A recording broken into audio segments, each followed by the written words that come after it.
ভোটের পারদ যত চড়ছে রাজ্য রাজনীতিতে কুকথা স্রোত ততই যেন গতি পাচ্ছে। ভাষা সন্ত্রাসে আতঙ্কিত ভোটাররা।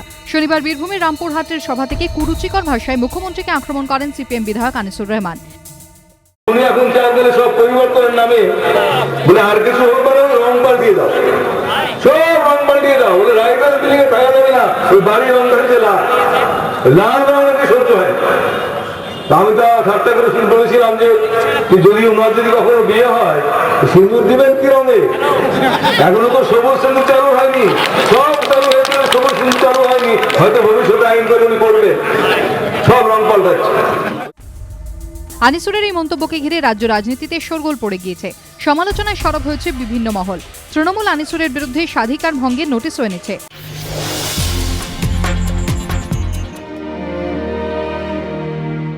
ভাইপোর খোঁজে এক বুক আশঙ্কা আর উৎকণ্ঠা সঙ্গে নিয়ে বেইজিং রওনা হলেন কলকাতা হাইকোর্টের আইনজীবী মিলন মুখোপাধ্যায়। শুক্রবার রাতে কুয়ালালামপুর থেকে বেইজিং যাওয়ার পথে মাঝ আকাশে নিখোঁজ হয়ে যায় মালয়েশিয়ান এয়ারলাইন্সের বিমান। নিখোঁজ বিমানে মিলন মুখোপাধ্যায়ের ভাইপো মুক্তেশ সস্ত্রীক বেইজিং ফিরছিলেন। শনিবার দুপুরে বিধাননগরের বাড়িতে খবর পৌঁছয়। তারপর থেকেই দুশ্চিন্তায় মুখোপাধ্যায় পরিবার। বছর 47-এর মুক্তেশের বাবা মলয় মুখোপাধ্যায়রা 6 ভাই। মিলন মুখোপাধ্যায় সবার ছোট। মুক্তেশের বেইজিংয়ের বাড়িতে রয়েছে তার 2 ছেলে মিরাপ ও মাইলস। রবিবারই তাদের পাশে গিয়ে দাঁড়াতে চেয়েছিলেন বছর 60-এর আইনজীবী, কিন্তু ভিসা পেতে দেরি হওয়ায় সোমবার বেইজিং রওনা হলেন তিনি। মুক্তেশ ক্যালকাটা বয়েজ স্কুলে 8ম শ্রেণী পর্যন্ত পড়াশোনা করেন। পরে ভিলাইয়ে ডিপিএসে ভর্তি হন। কানাডায় উচ্চশিক্ষা শেষ করার পর আর্সেলার মিত্তালে যোগ দেন। বছর 10 আগে বিয়ে করেন চীনা সহকর্মী জিয়াওমো বাইকে।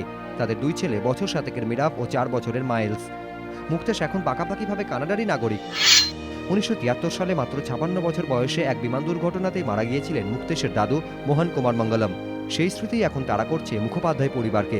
বিমান উধাওয়ের খবর আসার পর থেকেই উঁকি দিচ্ছে পরিবারের পুরনো দুর্ঘটনা স্মৃতি, যদিও তারই মাঝে আশায় বুক বাঁধছে মুখোপাধ্যায় পরিবার।